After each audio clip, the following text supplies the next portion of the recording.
Não, obrigado, presidente. Excelentíssimo senhor presidente, excelentíssimo senhor relator, na pessoa do qual saúdo os demais julgadores, ilustríssimo representante do Ministério Público, servidores que dão apoio nesta sessão, colegas advogados que nos assistem. Em breve síntese, excelências, o caso em questão se deu, o fato na época, da seguinte forma: o requerente, ele se dirigia ao município de Coremas, e ao chegar no distrito de Mãe d'Água, próximo à cidade, foi abordado em uma blitz policial e com ele foram encontradas 10 munições calibre 12 na ocasião que ele portava. Imediatamente, ele assumiu a autoria, aliás, a propriedade das munições e também, de livre e espontânea vontade, informou que possuía uma espingarda em sua residência que a utilizava para caça. E na mesma diligência, a espingarda foi apreendida também, e em sede de primeiro grau, considerando esses fatos, o eminente magistrado ele sentenciou condenando o requerente em uma pena de 5 anos, e a sentença posteriormente foi confirmada pela Igreja Câmara Criminal deste Tribunal de Justiça. Em um primeiro argumento, excelências, trago a vocês o erro sobre a ilicitude dos fatos. E digo por quê. Primeiramente, aqui eu argumento o artigo 21 do Código Penal, no que diz respeito à sua primeira parte, que diz: o erro sobre a ilicitude do fato, se inevitável, isenta de pena, e se é evitável, poderá diminuí-la. Neste caso, excelência, é muito claro se notar o erro sobre a ilicitude do fato e claramente é inevitável por parte do requerente, uma vez que se trata de um agricultor, se não reside sequer próximo a uma cidade grande ou a um município grande, capital. Não, são a quase 500 quilômetros da capital João Pessoa, nem celular pega lá na zona rural em que ele reside. Trata-se de um analfabeto que aprendeu a escrever o nome, porque foi obrigado para, digamos, tirar os documentos. E eu digo isso não apenas a título de argumento, mas porque eu conheço o requerente desde a minha infância, sou sertanejo e conheço a realidade dele. Mora na beira de um açude e, como ele inocentemente, na hora da abordagem da diligência policial da Blitz, imediatamente já disse que possuía a arma para caça e que as munições correspondiam à respectiva arma na situação. Inocentemente falou exatamente isso, porque para ele aquilo era normal, não tinha conhecimento de que aquela arma que ele utilizava para botar comida em sua mesa, que mora com o pai, inclusive recentemente faleceu, não tinha ciência da ilicitude dessa situação.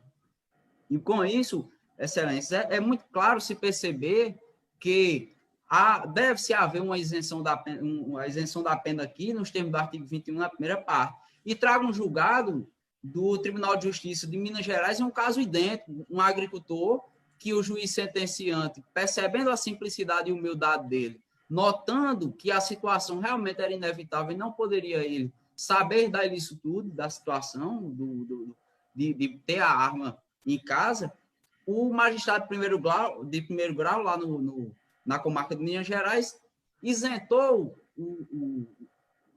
o agente da pena. E peço vênia para ler trecho da decisão. Aspas, a comprovação do desconhecimento da ilicitude da conduta exime o agente de sua responsabilidade criminal quando demonstrada a ausência de condições de se conhecer o caráter antijurídico do seu ato. É exatamente o caso. O requerente ele não tem qualquer conhecimento de que possuía uma arma dentro de sua casa, morando com o pai, filhas pequenas, o pai já idoso, utilizava a arma para trazer comida para a mesa, ele não tem qualquer conhecimento de que aquele fato era realmente crime.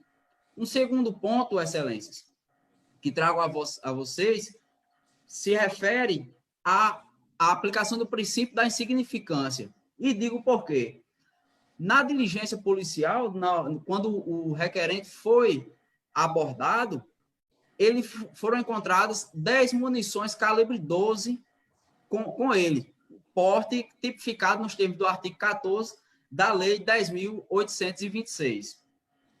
Para o STJ, a pequena quantidade das munições, somada às circunstâncias fáticas, ou seja, somada à questão de que ele não estava portando a arma respectiva das munições, pode-se aplicar, diante das circunstâncias fáticas, o princípio da insignificância, e afastar a tipicidade material da situação. E trago uma jurisprudência recente do Superior Tribunal de Justiça, julgado em 4 de fevereiro de 2020, em que o Superior Tribunal de Justiça, o relator Reinaldo Soares da Fonseca, afastou a tipicidade material diante da pequena quantidade de munições somado a não acompanhamento do artefato, ou seja, da arma, o que não causaria a lesividade ao bem juridicamente tutelado,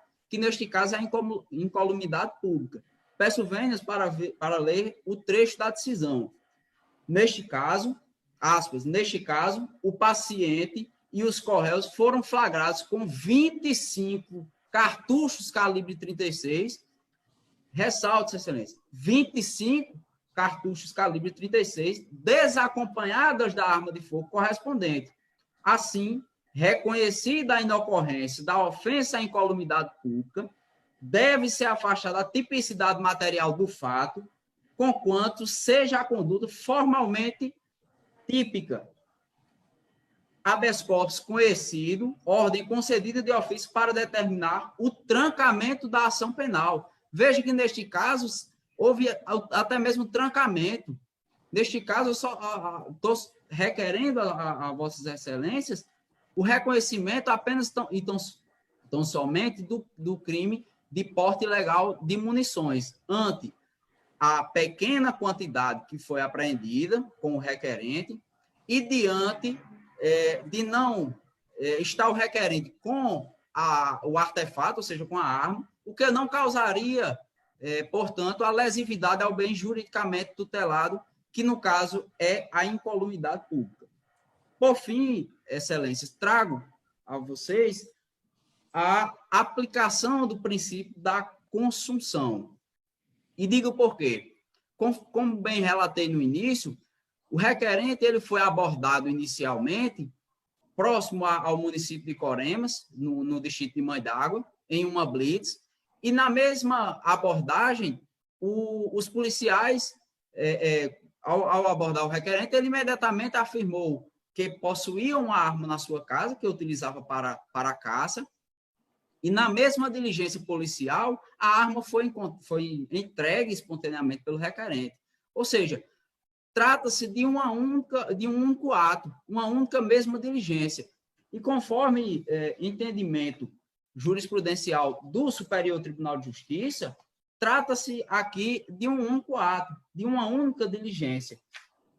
E o Superior Tribunal de Justiça, ele entendeu o seguinte: peço vênias mais uma vez para ler uma decisão do ministro Jorge Múcio no recurso 11.22.758, diz: a apreensão de armas ou munições de uso permitido ou de uso restrito, no mesmo contexto fático, implica na característica de crime único, por atingir apenas um bem jurídico, devendo ser aplicado somente a pena do crime mais grave, que neste caso aqui é a posse da espingarda, uma vez que a espingarda estava com numeração raspada. Por isso, a tipificação no inciso 4 do parágrafo 1º do artigo 16 da Lei 10.826. Então, excelência, diante dessa situação, requer-se, já indo para o final,